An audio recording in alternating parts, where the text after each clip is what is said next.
Hi everyone and welcome back to my channel. So today I'm bringing you a tutorial that is inspired by pastel gothic themes and Tumblr, and I'm going to be showing you how to make these cookie Wi-Fi necklaces. So in this video I'm going to be showing you how to make two different types, but of course you can take the techniques used in this video and make whatever shape and whatever colour design you'd like. So I recently got these really awesome tops which I think are so cool, and I love the way these necklaces look with them. So I'll leave a link if you want to find the tops that I'm wearing in this video down below because I think they're so cool. So the first thing you're going to want to do to start making your necklaces is to roll out some clay. So I'm going to be using the pocket roller which came in the Pocket Kitchen clay set, which I have done a review on, so I'll leave that on the screen right now and in the description box. Of course you can use whatever you want, you don't have to be as precise as I'm being, you can of course just roll out the clay and eyeball it, but I just like to make sure that it's exactly the same thickness for all of my pieces. So to make the sugar cookies, I'm going to be using Ecru by Primo. Usually sugar cookies are a lighter colour, but I really love this colour, so obviously you can use whatever you'd like, but this is just my preference. So as you can see here, once I've rolled it to the thickness that I like, I'm just removing all of the lint and dirt and dust that has landed on the clay while I've been working on it. So to get that perfect shape for the cookies, I'm going to be using some cookie cutters. So this is one of my favourites. It's a small little heart and it's the one that I'm going to be using for my necklaces. If you don't have any cookie cutters, you can of course cut out the shape by hand, but I just prefer to use cutters.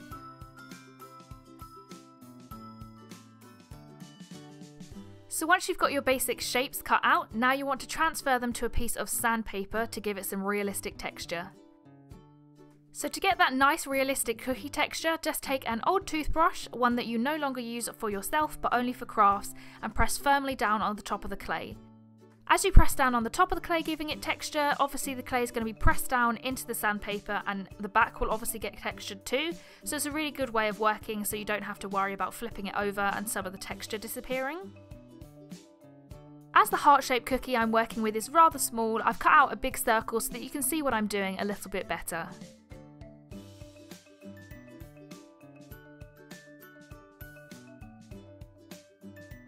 So the next step in making them look even more realistic is to add some shading. So I'm going to be using some shaved chalk pastels, but you can use any kind of powdered pigment, so cheap eyeshadow, loose eyeshadow, anything that works for you and that you have on hand.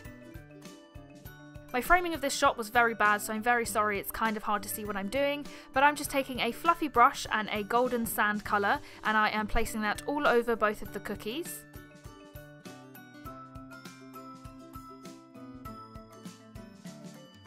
Now you just want to take a darker colour, so this is a medium brown colour, and a smaller fluffy brush, and you're just going to concentrate this colour on the outside of the cookies to make them look like they've been baked.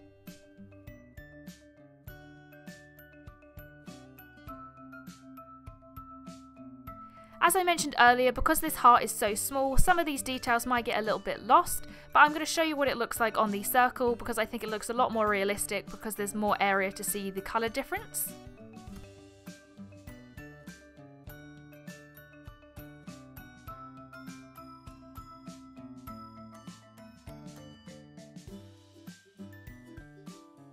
Once you're happy with the shading, it's now time to turn them into charms. You can add eye pins depending on how thick you've made your cookies, but I'm just going to be adding holes that I'm going to be making bigger after they've been baked.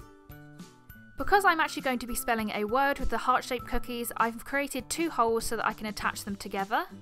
So the next step is just to remove your cookie pieces from the sandpaper. This is really easy to do, I just bend the sandpaper and they pop right off. And as you can see here, they have a wonderful texture on the back of them. You can of course stop here for the cookie bases, but they are very flat and have very sharp edges, which I don't particularly like. So now I'm just going to place them very gently back onto the sandpaper and just round out those edges with my toothbrush. This is of course optional, but it is just my preference. So once that's been finished, you then want to bake them for 10 minutes to the temperature that you can find on your package of clay. This just means that they are hard enough to work with, but they're not fully baked. So for the icing for the sugar cookies, I'm not going to explain in this video how to make them, but I have a dedicated video on my channel on how to make polymer clay icing, so I'll leave that on the screen right now and also in the description box so you can easily go find it. So as you can see, the icing that I've just taken out of these pots is rather thick, and that is not the consistency that we want. So you can see that when I'm taking the clay off of the mat with my tool, as it falls off my tool, it keeps its shape when it goes back into the puddle of icing. Again, this is not the consistency that we want something much thinner, so I'm going to be using liquid clay to thin out the mixture.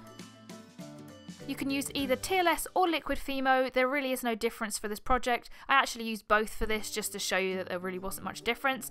So you just want to add enough so that it becomes a lot thinner, so that when you pull it off that mat, it doesn't keep its shape, so there aren't any stiff peaks. You just want it to go back into a nice puddle of icing.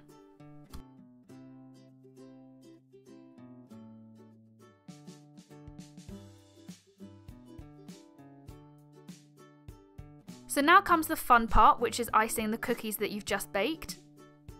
So here I'm just taking a dotting tool and I'm picking up the icing and I'm gently spreading it over the cookie.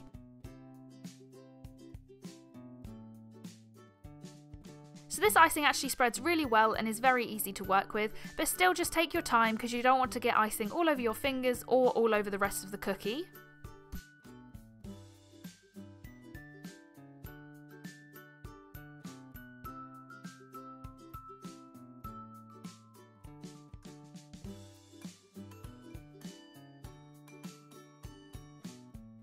So to make the same projects that I'm going to be doing, which is the 2 Wi-Fi necklaces, you're going to need to ice and make 5 heart shapes, or any shape of your choice, but I'm just using hearts as I said earlier. So all you want to do is just continue to ice them, and then once that's done, you then want to bake them again for 10 minutes so that the icing can harden.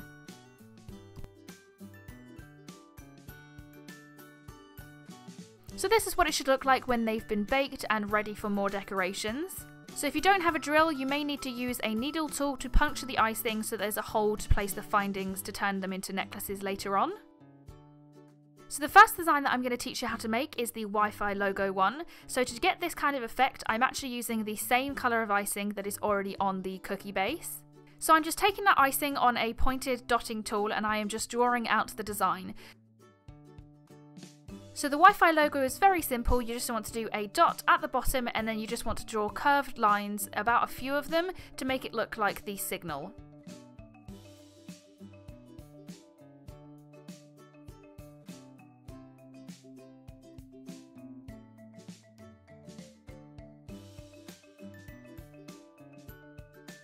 So this was actually my first time making it and it's not perfect, but obviously practice makes perfect and I still think it looks quite cool. If this was a real cookie, I'm sure it wouldn't be perfect either. So the next design is just adding a border around those pink cookies that we made earlier.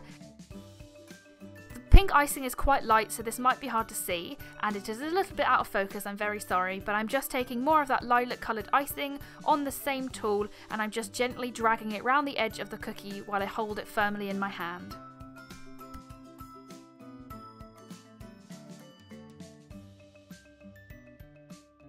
So all you have to do is repeat that process for all of the cookies. You can of course use whatever colours you'd like, but I love the pink and the purple and it really does give that Tumblr theme. Once you've bordered all of the cookies, you want to take those and the Wi-Fi one that you've just made and bake them for the last time for another 10 minutes. So once they've been baked, they should look like this, and I just love the way the purple ones look. I think they look so awesome, and you can see much better the lilac outline on the pink ones in this shot as well.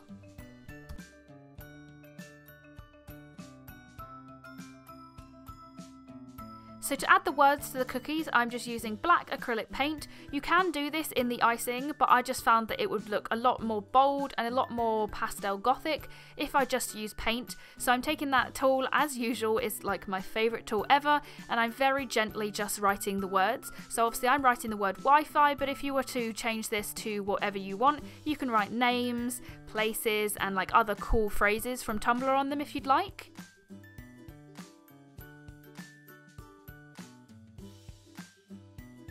So the polymer clay icing is actually really awesome to work on. So unlike paper or other materials, it's not porous, it's very smooth, so the paint just glides on really easily.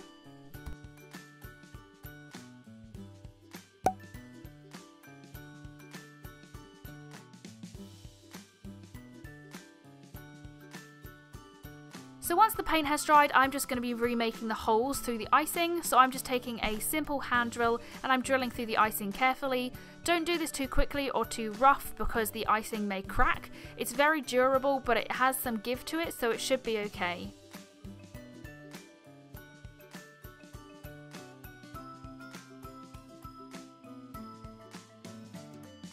And if you don't have a hand drill, like I said earlier, I believe you could just try and poke it through with a very thick needle tool, but be very gentle as I said before because this icing may crack. So to seal in the acrylic paint, I'm just glazing over the front of the cookies. If I was going to sell this, I'd glaze the entire thing because if someone is going to be wearing it a lot, the chalk pastels will rub off the back, but seeing as though this is just for personal use, I'm only glazing the fronts. So once the glaze has dried, this is what they look like, and I absolutely love the way they look, and it's now time to finally assemble them into jewellery. So to create the word necklace and to connect them all, I'm just opening up a jump ring and then I'm putting that through the holes of the cookies in the order that spells the word Wi-Fi. So for this Wi-Fi word, the jump rings that I've used are actually quite small and it means that the letters are pushed together.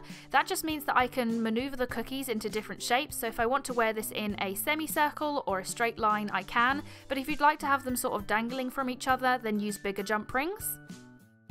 So it's now time to add chain to either side of the necklace, so obviously the best thing to do is to measure your neck or whoever's neck that you've made it for, or to look up the average neck size if this is going to be something that you want to sell.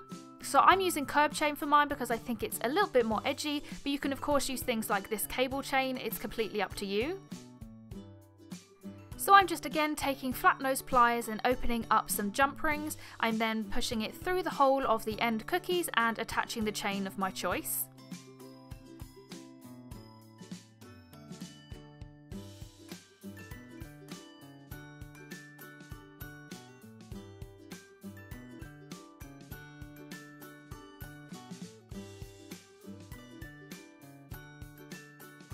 The next step is to add a closure of your choice, so I'm using lobster clasps, so you can see I've got two different sizes here, but again I want these to be a bit more edgy, so I'm going to use the bigger size of lobster clasp. And again I am just going to be using some more jump rings, using my flat nose pliers and attaching them at the ends.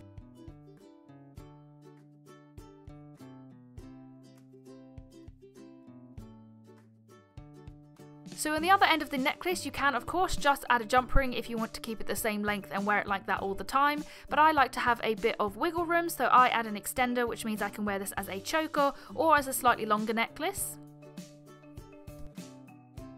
So that was the last step, and now you have your very own Tumblr themed Wi-Fi cookie necklaces.